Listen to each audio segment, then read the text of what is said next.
Hello, everybody. Welcome to episode 2 of Grief Talks with Noel. Thank you for joining me again. First of all, I just want to say thank you, thank you, thank you from the bottom of my heart so much. I'm so overwhelmed and so honored by the incredible feedback and the amount of support and the amount of love that I've received since my launch of this YouTube channel last week. The comments that I got, the personal stories that were shared with me were just so moving to me. And I can't even encapsulate into words how grateful I am and how honored, really, really honored and humbled I am to have helped some of you so far connect with some of the things that you may have even buried in regards to your grief, and to just reevaluate some things and to try to look at some things concerning grief through a different lens. This is the hardest thing that any of us who have lost someone have had to deal with. This is the hardest thing in life. There's no manual for it. I'm not a doctor, I'm not a psychologist, I'm not a licensed therapist. I have no credentials on paper in this area, but I do believe that experience is the best teacher. And unfortunately, I do have experience in this area. I'm so happy that I've been able to help so many of you so far, but I honestly wish I wasn't able to, meaning that I wish I did not have this experience. I wish I did not know exactly what you're going through. I wish I did not know this pain in such a real way, but I do. Such is life, as they say. I really do know what this is about, and because of that, I just want to help someone who is going through loss, help someone who is dealing with hurt, help someone who has suppressed their feelings for years. You may have pushed them down so that you don't have to deal with them. I want to help you bring those up a little bit, because you cannot heal if you don't allow yourself to feel. It's true. So feeling, while it's uncomfortable, while it's inconvenient, while it's messy, it is the first step towards healing. Feeling is the first step towards healing. So we've got to feel, my darlings. It's not always fun, but I want you to feel, and I want to help you feel, and I want to help you realize that there's no shame in talking about your grief. So that's why this is called Grief Talks with Noel, because I want to encourage you to keep talking about how you feel. So that's my intro. Thank you again for last week, and I'm so excited to move forward. As I mentioned last week, if you'd like to contact me via email, there it is, grieftalkswithnoel@gmail.com.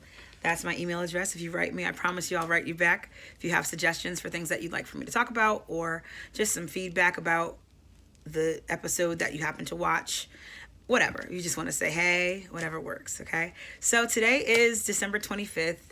Merry Christmas. It is Christmas Day, and today's episode is going to actually be about Christmas. Every week I'm going to be exploring a different topic dealing with grief, and today it's so fitting to talk about Christmas because this is Christmas Day. So today's episode is entitled Christmas, If Only in Our Dreams. And that'll make sense later, I promise. Okay, so here we go. So my name is Noel. My first name is literally Noel. That is my legal first name. And the reason why that's my name is because I was due on Christmas Day. I was supposed to be born on December 25th, but I was actually born on December 9th instead. I came early. And if you know me personally, you know that that is the only time I've ever been early for anything in my life. But I came early on the 9th instead of the 25th, but my parents named me Noel because the name was so befitting for the season that I was going to be born in. So since I was old enough to understand calendars and months and how the year was laid out, I have lived for this time of year because my birthday's in December and Christmas is in December. The 2 days that I look forward to most in the year in the past were both in the same exact month. And so you could not stop me from counting down. In June, I was counting down to Christmas and my birthday. And that's how life was for me up until very recently. Last year, as I mentioned in great detail in the last episode, last year, I lost my father very suddenly in December. So then now the time of year that was the most loved for me is now the most painful, because now my birthday is December 9th. I lost my father on December 19th, and then Christmas is on December 25th. So now there's a lot of pain associated with a time of year that I really once loved. And my family, we felt it leading up to this time of year, knowing that we were getting closer to our year mark for losing my dad. And we've been dropping things and accidentally breaking glasses and doing all kinds of things spilling things, just been so distracted, just dreading the time that was getting ready to happen. I actually went by my favorite diner recently, and I saw one of the managers there, and she lost someone around this time, and she said she can't even listen to certain songs. She can't even listen to the song "I'll Be Home for Christmas," because she says when she hears that, she thinks, no, he won't.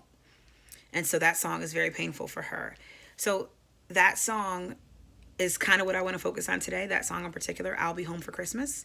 The last line of the song says, "I'll be home for Christmas, if only in my dreams." So let's talk about how that is actually not her statement, came from her heart, and I believe her, and I certainly feel for her. She's a great friend of ours.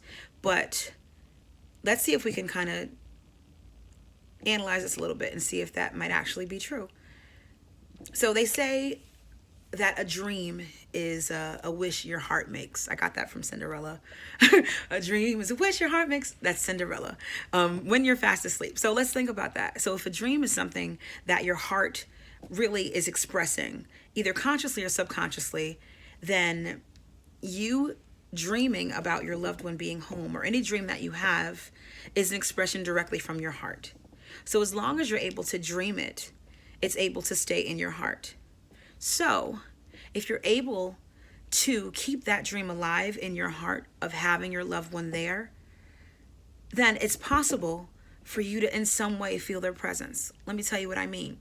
Find ways to include your loved one into the holiday. Even though they're not here anymore, find ways to incorporate them, to represent their presence during the holiday season. For example, my dad was an avid Yankees fan. He loved the Yankees.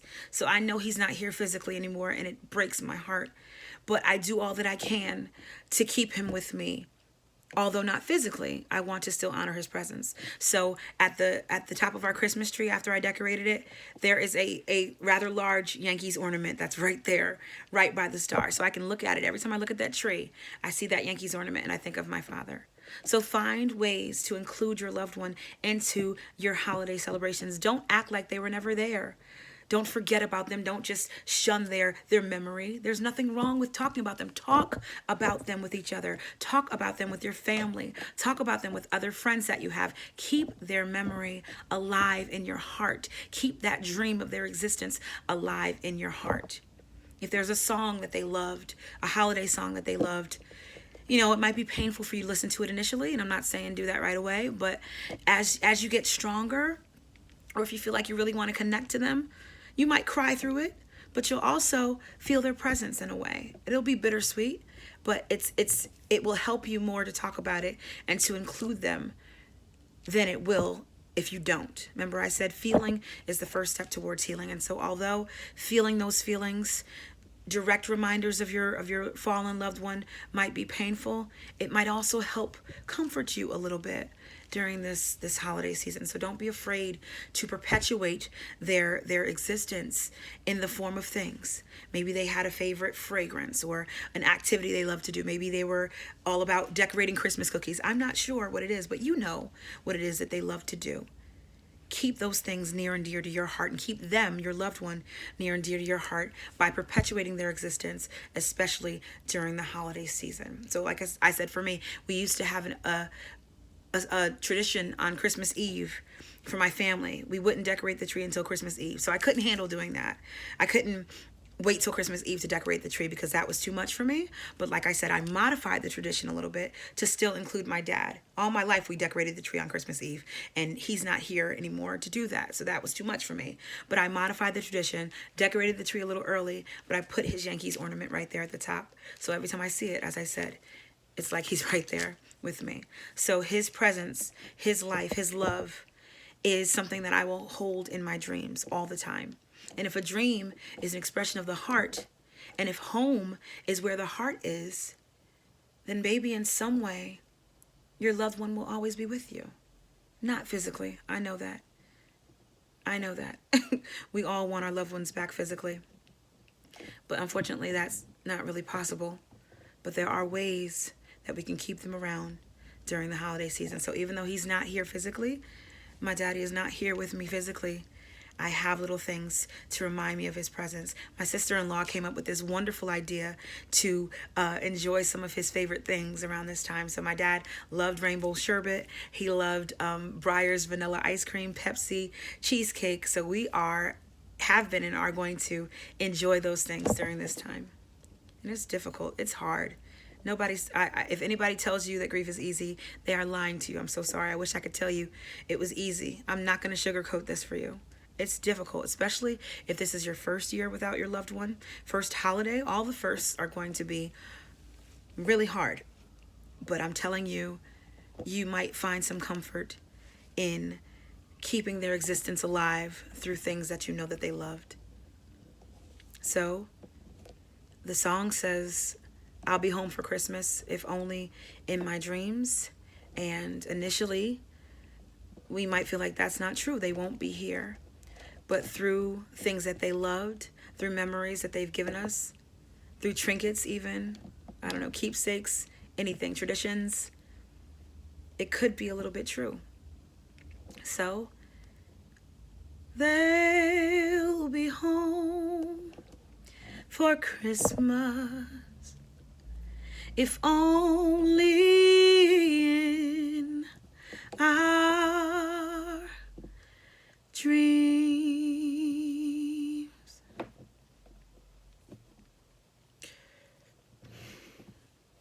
Merry Christmas, everybody. Thank you so much for tuning in again, and I hope to see you again next week for Grief Talks with Noel again. Grief is nothing to be ashamed of, and it's critical that you continue talking about how you feel. So I'll see you next week, and let's keep talking. Thank you.